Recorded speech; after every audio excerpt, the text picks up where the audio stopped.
हाय विद्यार्थियों, आज UP board कक्षा 12 सामान्य हिंदी के पाठ्यक्रम में संस्कृत का जो भाग रखा हुआ है, उस भाग में से जो संस्कृत का जो भाग है उसमें सुभाषित रत्नानी नाम का जो पाठ है उसका अर्थ आज मैं आप सभी विद्यार्थियों के लिए बताऊंगा और इसके लिए ध्यान से किताबों में देखेंगे। श्लोकों के अर्थ हैं इसमें बोर्ड परीक्षा में, यूपी बोर्ड परीक्षा में अवश्य इन श्लोकों में से एक श्लोक आपको प्राप्त होगा जिसमें आपके लिए अच्छे नंबर प्राप्त हो सकते हैं। आपको संदर्भ लिखना होगा, संदर्भ में पाठ का नाम लिखना होगा और उसके बाद थोड़ा सा रेफरेंस देना चाहें, प्रसंग देना चाहें तो उसको भी आप दे सकते हैं। उसके बाद जो उसका हिंदी अनुवाद है या हिंदी अर्थ है उसको करेंगे। बोर्ड परीक्षा के लिए सुभाषित रत्नानी का ये जो पाठ है संस्कृत सामान्य हिंदी के संस्कृत भाग में, वो बहुत ही महत्वपूर्ण है। इसमें कई श्लोक दिए गए हैं, लगभग 15 श्लोक हैं, आप स्क्रीन पर देख रहे होंगे। तो आइए शुरू करते हैं। श्लोक नंबर 1।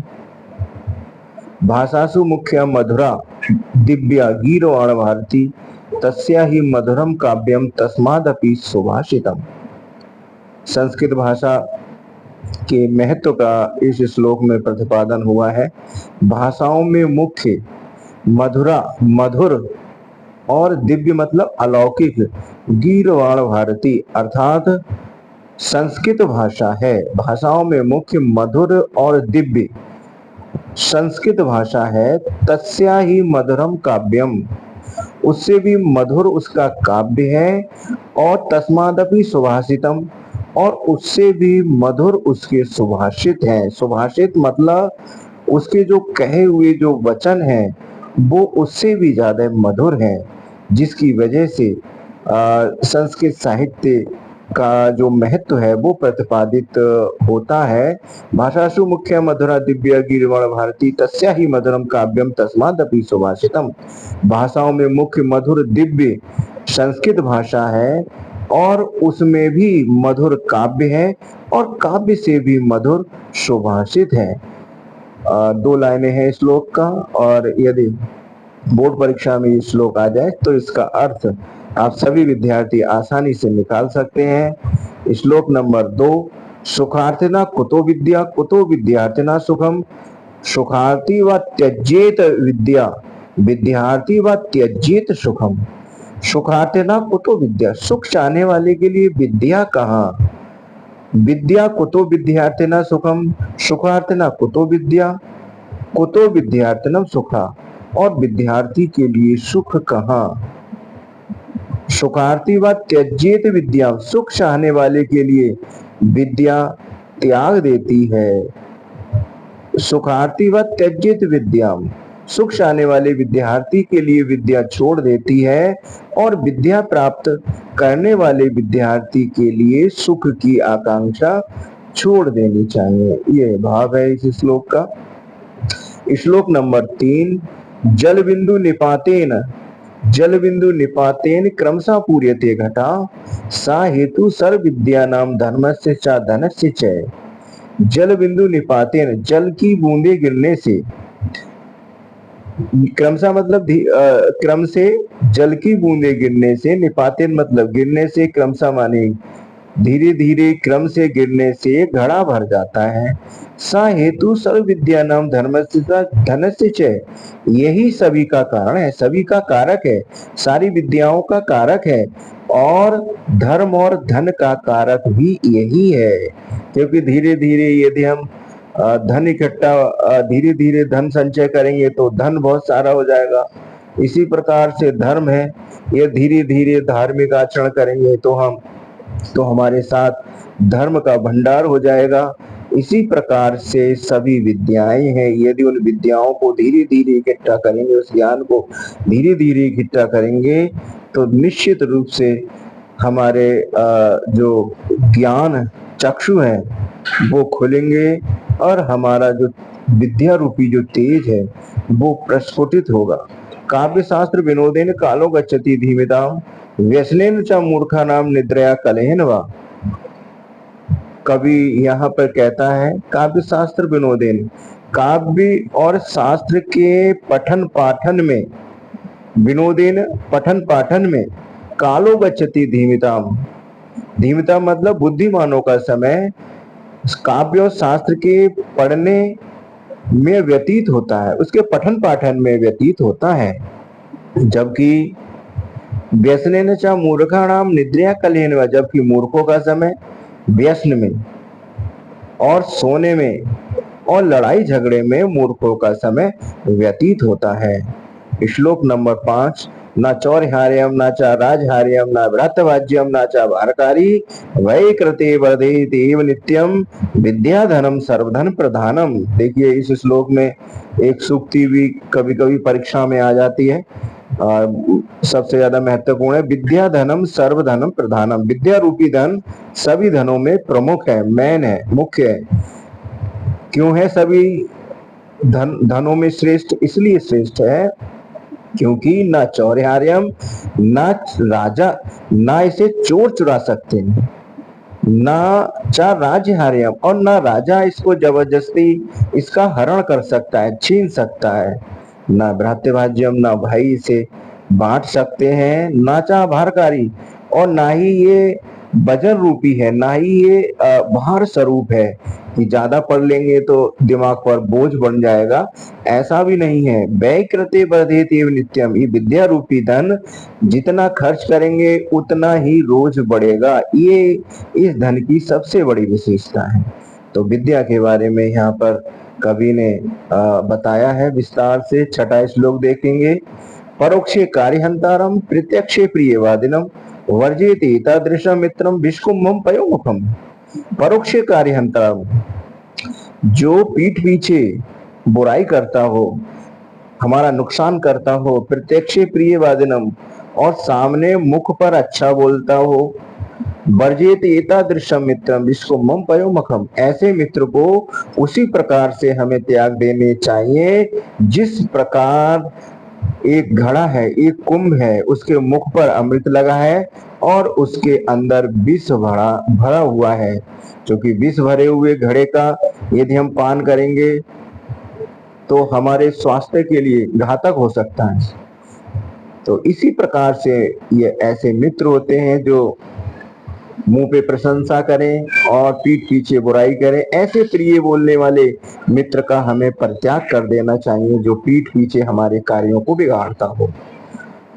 श्लोक नंबर 7, उदेति सविता ताम्रस्य ताम्रम एवास्तम एति च संपत्तो च विपत्तो च महताम एक रूपता। यहाँ सूर्य के बारे में बताया गया है। सविता मतलब हे सविता देवता, आप ताम्र वर्ण ही उदित होते हैं, तांबे के रंग के ही आप उदित होते हैं, और ताम वर्ण जब आप अस्त होते हैं तब भी आपका रंग जो है ताम्र वर्ण ही होता है। संपत्तो च विपत्ता च महताम एक रूपता। इसी प्रकार से जो महान पुरुष हैं, वो संपत्ति हो, उनके पास संपत्ति हो या बहुत सारी विपत्तियां हो, दोनों परिस्थितियों में वो एक जैसे रहते हैं। श्लोक नंबर 8, विद्या विवादाय धनम मदाय शक्ति परेशान पर पीडनाय खलस्य साधो विपरीतम एतत् ज्ञानाय दानाय च रक्षणाय। यहाँ पर साधु व्यक्ति, सज्जन व्यक्ति और खल दुष्ट व्यक्ति की विशेषता बताई गई है कि जो साधु की विद्या होती है वो किसके लिए होती है, सज्जन की विद्या, और दुष्ट व्यक्ति की जो विद्या होती है वो किसके लिए होती है, ये यहाँ पर बताया गया है। विद्या विवादाय, खल व्यक्ति की, दुष्ट व्यक्ति की विद्या जो है विवाद के लिए होती है। धन, जब उसके पास जो धन होता है वो घमंड करने के लिए होता है। शक्ति परेशान पर पीड़ना है, और उसके पास जो ताकत होती है, जो शक्ति होती है, वो दूसरों को पीड़ित करने के लिए होती है। लेकिन साधु की विद्या इसके विपरीत होती है। विपरीतम एतज्जन ज्ञानाय विद्या दानाय च रक्षणाय। विद्या विवाद के लिए नहीं होती, उसकी धन दान के लिए होता है और शक्ति दूसरों की रक्षा करने के लिए होती है। ये खल और सज्जन व्यक्ति में अंतर बताया गया है प्रस्तुत श्लोक में। अब 9वां श्लोक आपकी स्क्रीन पर दिखाई दे रहा होगा। सहसा विदित न क्रियाम विवेका परमा परमा पदाम पदम विणुते ही विमर्श कारणम गुण लब्धा स्वयमेव संबदा। प्रस्तुत श्लोक में बताया गया है कि कोई भी काम हमें बिना सोचे समझे नहीं करना चाहिए। यदि हम बिना सोचे समझे किसी कार्य को करेंगे, अगर उसके गुण दोषों का विचार करके यदि हम किसी काम को नहीं करेंगे तो हमें नुकसान उठाना पड़ सकता है, विभिन्न प्रकार की विपत्तियां हमें झेलनी पड़ सकती हैं। इसी भाव को इस श्लोक में कवि ने बताया है। सहसा विदितम न क्रियाम विवेका परमा पदम पदम परमा पदाम पदम वृणुते ही विमर्श कारणम गुण लब्धा स्वयमेव संबदा। श्लोक नंबर 10। वज्रादपि कठोराणि मृदूनि कुसुमादपि लोकांतराणाम चेतांसी को नु विज्ञातुम अर्हति। देखिए ध्यान से, महापुरुषों के हृदय के बारे में बताएगा। लोकोंतराणाम चेतांसी यानी कि महापुरुषों के चित्त को कोई नहीं जान सकता। कोनु विज्ञातुम अर्हति, महापुरुषों के चित्त के लिए, उनके हृदय के लिए कोई नहीं जान सकता, क्योंकि उनके हृदय वज्र से भी कठोर और फूलों से भी ज्यादा सुकोमल होते हैं। वज्र का अर्थ सबसे कठोर पदार्थ के रूप में ले सकते हैं, क्योंकि वज्र से ज्यादा कठोर इस संसार में कुछ भी नहीं माना जाता। अगला 11वां श्लोक देखेंगे। प्रीणाति ये सुचरित्र पितरम सा पुत्रो, जो अपने अच्छे चरित्र से पिता को खुश रखे, जो अपने अच्छे चरित्र से पिता को प्रसन्न रखे, सा पुत्रो वह पुत्र है। यदि भर्तुर इव हितम इच्छति तत्र कलत्रा, और जो पति के इच्छा अनुसार व्यवहार करे वह पत्नी है। तन मित्रमा पदी सुखे चा समक्रियम यद एतत्रयम जगतम पुण्यकृतो लभन्ते। तन मित्रमाप सुखे चा समक्रियम इदम। और मित्र सच्चा सुख तब है जब हम दोनों में समदृष्टि रखें। ये तीनों, एक अच्छा मित्र, एक अच्छी पत्नी और एक अच्छा पुत्र, ये तीनों मिलना संसार में भाग्यशालियों को ये तीनों प्राप्त होते हैं। तन मित्रमापदी सुखे चा समक्रय यदम, जो सुख और दुख में साथ दे वह मित्र है, और जो पिता के मन को सुख प्रदान करे वह पुत्र है, और जो स्त्री अपने पति की इच्छा के अनुसार अनुकरण करे वह पत्नी है। तो ये श्लोक 11वां है। कभी कभी बोर्ड परीक्षा में ये आ जाता है, तो इसको थोड़ा सा ध्यान से देखेंगे। अगला जो सबसे ज्यादा महत्वपूर्ण श्लोक है वो 14वां श्लोक है। निन्नन्तु नीति रूपणा यदि वा स्तवन्तु लक्ष्मी समाविशतु गच्छतु व यथेष्टम अद्यैव मरणमस्तु विवांतरे व न्यायात पथा प्रवचन्ति पदम न धीरा। प्रस्तुत श्लोक में ये बताया गया है कि नीति में निपुण लोग निंदा करें या स्तुति करें, अर्थात हमारा बुराई करें या हमारी भलाई करें। लक्ष्मी आए समाविशतु, लक्ष्मी आए, या गच्छतु व यथेष्टम, या अपनी इच्छा अनुसार चली जाए, या देवा मरणमस्तु युगांतरे, आज ही हमारी मृत्यु हो जाए या फिर युगों के बाद हो।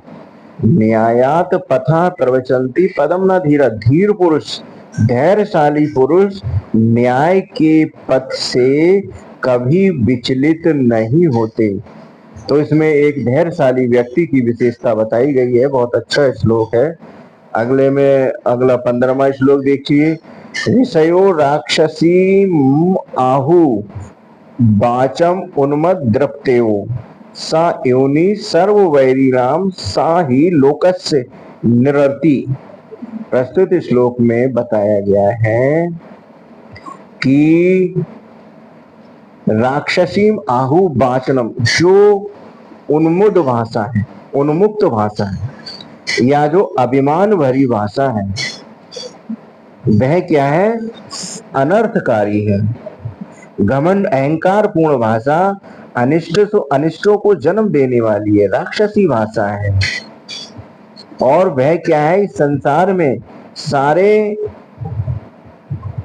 बैरों को पैदा करने वाली है। सा योनि सर्व वैरिणाम सा ही लोकस्य निरति। इसीलिए इस लोक में हमेशा निंदनीय रही है उच्छृंखल वाणी। एक श्लोक और है इसमें चंद्रकांत मणि के बारे में बताया गया है, लेकिन बोर्ड परीक्षा के लिए इतना उपयोगी नहीं है।